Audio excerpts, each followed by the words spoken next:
আসসালামু আলাইকুম বন্ধুরা, কেমন আছেন? আশা করছি আল্লাহ তাআলার রহমতে আপনারা সবাই ভালো আছেন। এসএম অন দ্য ইউরোপ চ্যানেলে আপনাদেরকে স্বাগতম।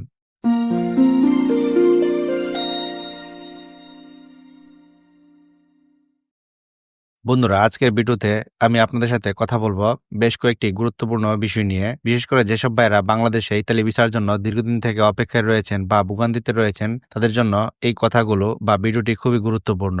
ভিডিও মূল অংশে যাওয়ার আগে আপনাদের কাছে একটা অনুরোধ থাকবে, যারা আমার চ্যানেলটিতে নতুন রয়েছেন দয়া করে চ্যানেলটি সাবস্ক্রাইব করে রাখবেন, যেন আমার দেয়া ইউরোপ সংক্রান্ত সকল ভিডিও আপনাদের কাছে পৌঁছে যায়। বন্ধুরা, আপনারা যারা বাংলাদেশে দীর্ঘদিন থেকে 2023 এবং 24 সাল অথবা 25 সালে ইতালি ভিসার জন্য অপেক্ষায় রয়েছেন, তারা বিভিন্ন প্রশ্ন অথবা বিভিন্ন ঝামেলার সম্মুখীন হচ্ছেন। ফলে বিভিন্ন আন্দোলনে আপনাদের যেতে হচ্ছে। ফলে আপনারা কোনো ধরনের ফলাফল পাচ্ছেন না। আপনারা বিভিন্ন ধরনের নোটিশ অথবা খবর পাওয়ার পর আপনারা মনে করছেন যে আপনাদের সমস্যাটি হয়তোবা সমাধানের দিকে চলে যাচ্ছে। কিন্তু আপনাদের সমস্যাটি আদৌ কি সমাধান হবে কিনা তা নিয়ে আপনাদের সাথে কথা বলবো। কিছুদিন আগে বাংলাদেশে অবস্থানরত ইতালি ভিসা প্রত্যাশী অনেক ভুক্তভোগী ভাইয়েরা একটি আন্দোলন করেছিলেন বা মানববন্ধন করেছিলেন, যে আন্দোলনটির মূল উদ্দেশ্য ছিল ইতালি ভিসা প্রত্যাশা। অর্থাৎ যারা কিনা দীর্ঘদিন থেকে ইতালি ভিসার জন্য অপেক্ষায় রয়েছেন, আপনাদের একটি নিশ্চিত সমাধান দেওয়া। হয়তোবা আপনাদের ভিসা দিতে হবে, না হয় আপনাদের একটি পার্মানেন্ট সমাধান দিতে হবে। মানে আপনাদের ভিসা না দিলেও আপনাদের যে নুলাস্তারি রয়েছে এটি যেন রিজেক্ট করে দিই, ফলে আপনারা দালালদের কাছ থেকে আপনাদের যে দেওয়া টাকাগুলো ছিল সেগুলো ফিরিয়ে আনতে পারবেন। ইতালি এম্বাসি আপনাদের কোনো সমাধানে দিচ্ছে না। আপনারা যে আন্দোলনটি করেছিলেন, এই আন্দোলনটি করার ফল ইতালি এম্বাসি একদিন তাদের কার্যক্রম স্থগিত করে রেখেছিল। মানে তাদের কার্যক্রমটি বা বাংলাদেশে অবস্থানরত যে 3টি অফিস রয়েছে ইতালি এম্বাসি, এই 3টি অফিস তাদের কার্যক্রম বন্ধ করে দিয়েছিল, মানে ছুটি ঘোষণা করে দিয়েছিল। কারণ তারা জানে যদি আপনারা মানববন্ধন করেন তাহলে তাদের বিভিন্ন প্রশ্নের উত্তর দিতে হবে। যার ফলে তারা বন্ধ করে দেওয়ার পর পরবর্তী দিনে আপনাদের কয়েকজনকে একটি গ্রুপ আকারে তৈরি করে আপনাদের মতামত নিয়েছে। তারপর তারা একটি নোটিশ প্রকাশ করেছে তাদের ওয়েবসাইটের মাধ্যমে, যেখানে তারা উল্লেখ করেছে আপনাদেরকে সুয়ের মাধ্যমে আপনাদের যে নুলাস্তাগুলো রয়েছে সেগুলোকে রিইস্যু করতে হবে। তারপর ইতালি এম্বাসি আপনাদেরকে ভিসা দিবে। এই বিজ্ঞপ্তিটি পাওয়ার পর আপনারা অনেকেই খুশিতে দিন পার করছেন বা অনেকেই আপনারা আপনাদের সমস্যাটি সমাধান করার চেষ্টা করছেন। কিন্তু সুয়ের মাধ্যমে আপনাদের সমস্যাটি সমাধান আদৌ হবে কিনা তা আপনাদেরকে জানতে হবে।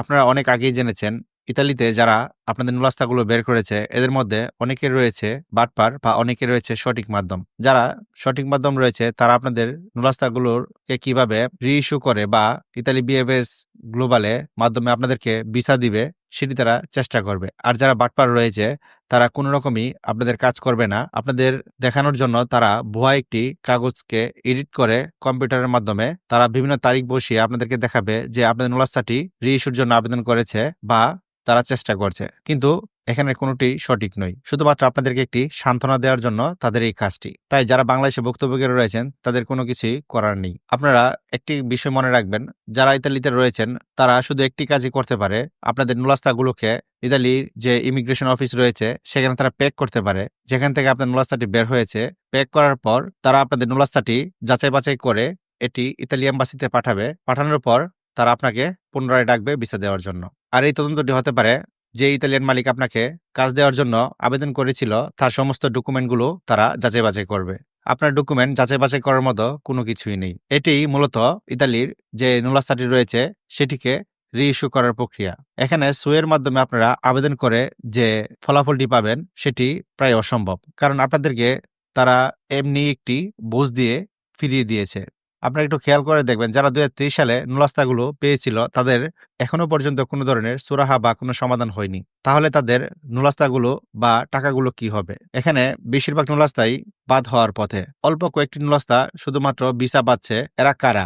যাদের পাসপোর্টগুলো বিএফএস গ্লোবাল ফিরিয়ে দিয়েছিল তাদেরকে পুনরায় ডেকে নিয়ে তাদেরকে ভিসা দিচ্ছে। আর অধিকাংশ পাসপোর্ট তারা ফিরিয়ে দেওয়ার পর তাদেরকে আর ডাকছে না, মানে তাদের নুলাস্তাগুলো প্রায় বাতিল হওয়ার পথে। এর ফলাফল হিসেবে আমরা দেখতেই পাচ্ছি বর্তমানে ইতালি এম্বাসি প্রায় অনেককেই ভিসা দিচ্ছে এবং ভিসা দেওয়ার হারটাও মোটামুটি বেশ ভালো। কিন্তু কাদেরকে ভিসা দিচ্ছে? ইতালি এম্বাসি 2024 এবং 25 সালে যারা নুলাস্তা জমা দিয়েছে তাদেরকে ভিসা দিচ্ছে। এখন আমরা আসি কাদেরকে ইতালি এম্বাসি ভিসা দিচ্ছে 2024-এর। যারা কিনা 2024 সালের তাদের অ্যাপয়েন্টমেন্ট নিয়ে পাসপোর্ট জমা দিয়েছিল এবং তাদের পাসপোর্টগুলো আবার পুনরায় রিটার্ন ফেরত দেওয়া হয়েছিল, তাদেরকে ইতালি এম্বাসি পুনরায় বিএফএস গ্লোবালের মাধ্যমে ডাকছে। এছাড়া যারা কিনা অ্যাপয়েন্টমেন্ট পেয়েছিলেন কিন্তু তাদের পাসপোর্ট জমা দিতে পারেননি, অ্যাপয়েন্টমেন্ট ডেটগুলো বাতিল হয়ে গিয়েছিল, তাদেরকে ইতালি এম্বাসি পুনরায় ডাকছে। কিন্তু তাদেরকে কিভাবে ডাকছে? তাদের নুলাস্তাগুলো যাচাই-বাছাই করার পর যখন দেখছে তারা সঠিক, তখন তাদেরকে ডেকে এনে তাদেরকে ভিসা দিচ্ছে। এটি হলো ২০২৪ সালের একটি সমাধান। আর ২০২৫ সালের সমাধানগুলো কিরকম? যারা ২০২৫ সালে নুলাস্তা পেয়েছে তাদের এই কার্যক্রমগুলো খুব দ্রুত করছে। বিএফএস গ্লোবাল এবং ইতালি এম্বাসি তাদের নুলাস্তাগুলো খুব সহজেই যাচাই-বাছাই করে তাদেরকে ভিসা দিয়ে দিচ্ছে। কারণ ২০২৫ সালে ভুয়া নুলাস্তার সংখ্যাটা অনেক কম। আপনারা জানেন ২০২৫ সালের যারা আবেদন করেছিল, এই আবেদন করার পূর্বে ইতালি সরকার একটি নতুন নিয়ম তৈরি করেছিল যে মালিকের সকল ডকুমেন্ট যাচাই-বাছাই করার পর তাদের কতগুলো লোক প্রয়োজন সেই অনুসারে ইতালি সরকার তাদেরকে নুলাস্তা দিবে এবং এগুলো সঠিক থাকার পর তারা নুলাস্তা পাবে। এর ফলে ইতালি এম্বাসি তারা ভিসা দিতে তাদের কাজটিও সহজ হয়ে গেল। এর ফলে যারা ২৫ সালে জমা দিয়েছিলেন তাদের ভিসাগুলো খুব দ্রুত হচ্ছে। কাদের ভিসাগুলো হচ্ছে না? যারা ২০২৩ সালে ভুয়া নুলাস্তা পেয়েছেন এবং ২০২৩ সালে পাসপোর্ট জমা দিয়ে রিটার্ন এনেছেন কিন্তু এখনো ডাক পাচ্ছেন না, তাদের ভিসাগুলো হচ্ছে না। এর মধ্যে সবচেয়ে বেশি গুরুত্বপূর্ণ যে বিষয়টি ২০২৪ সালে যারা কিনা এপ্রিল এবং মে মাসে নুলাস্তা পেয়েছিলেন, নুলাস্তা পাওয়ার পর তারা অ্যাপয়েন্টমেন্ট ডেট পাননি কিন্তু ইমেল করে রেখেছেন, তাদের ভিসাটা প্রায় অসম্ভব হয়ে গিয়েছে। আপনারা একটু খেয়াল করলে দেখবেন ২০২৪ সালে ইতালি এম্বাসি তাদের ওয়েবসাইটটি বন্ধ করে দিয়েছিল, যার ফলে কোনোভাবে অ্যাপয়েন্টমেন্ট নেওয়া সম্ভব হচ্ছে না। ফলে অনেকেই ইমেল করে রেখেছেন, ইমেল করার পরও তারা কোনো সমাধান দিচ্ছে না। ফলে ২০২৪ সালের মার্চ, এপ্রিল এবং মে মাসে যারা নুলাস্তা পেয়ে হাতে নিয়ে বসে আছেন তারা কোনো ধরনের ডেটও পাননি, তারা কোনো ধরনের পাসপোর্ট জমা দেওয়ার সুযোগ পাননি। আজ প্রায় ১ বছরের উপর হয়ে গেল তারা কোনো ধরনের কোনো সমাধান পাননি। ফলে তারা কোন পথে বা কোন দিকে যাবে তারা কোনোভাবেই কোনো কিছু বুঝতেছে না। তারা দীর্ঘ সময় থেকে মোবাইল অথবা কম্পিউটারের দিকে চেয়ে আছে কখন তাদের একটি ইমেল অথবা মেসেজ আসবে যে তাদেরকে পাসপোর্ট জমা দেওয়ার জন্য ডাকবে। কিন্তু ২০২৪ সালে যারা কিনা ইমেল করে রেখেছিলেন তারা কোনো রকম সাড়া পাচ্ছেন না। আপনারা নতুন আরেকটি বিজ্ঞপ্তি দেখেছেন যে বিএফএস গ্লোবাল তারা তাদের বিজ্ঞপ্তিতে লিখে রেখেছে ২০২৫ সালে যারা নুলাস্তা পেয়েছেন তারা কিনা শুধুমাত্র এই সাইটটিতে গিয়ে আলাদাভাবে অ্যাপয়েন্টমেন্টের জন্য আবেদন করতে পারবেন। আর ২০২৪ সালের যারা নুলাস্তা পেয়েছেন কিন্তু অ্যাপয়েন্টমেন্টের জন্য ইমেল করে রেখেছেন তারা কোনো ধরনের ইমেল করতে পারবে না।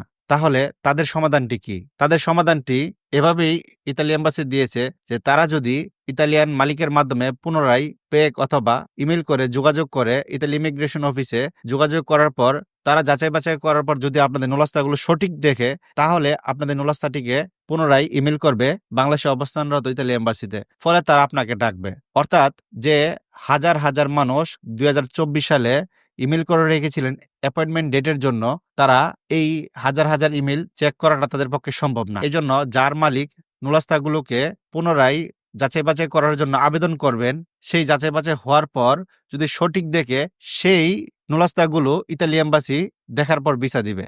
অর্থাৎ পিছনের যে ইমেলগুলো পরে রয়েছে তাদের ভিসা পাওয়ার সম্ভাবনাটা নাই বললেই চলে। যেসব ভাইরা ২০২৪ সালে নুলাস্তা পেয়েছেন কিন্তু অ্যাপয়েন্টমেন্ট ডেট পাননি, আপনারা চেষ্টা করবেন আপনাদের মালিকের সাথে যোগাযোগ করার জন্য যেন আপনাদের একটি সুন্দর এবং ভালো সমাধান আসে। তো আজকের ভিডিওটি এই পর্যন্তই। পরবর্তী ভিডিওতে আলোচনা করব যারা ইতালি ভিসা পেয়েছেন, ইতালিতে আসার পর আপনাদের করণীয় কি বা কি ঝামেলা হতে পারে এই সম্পর্কে আপনাদের জন্য একটি গুরুত্বপূর্ণ ভিডিও তৈরি করব। তাই পরবর্তী ভিডিওর জন্য আপনারা সবাই অপেক্ষা করুন। সবাই ভালো থাকবেন, সুস্থ থাকবেন। আসসালামু আলাইকুম।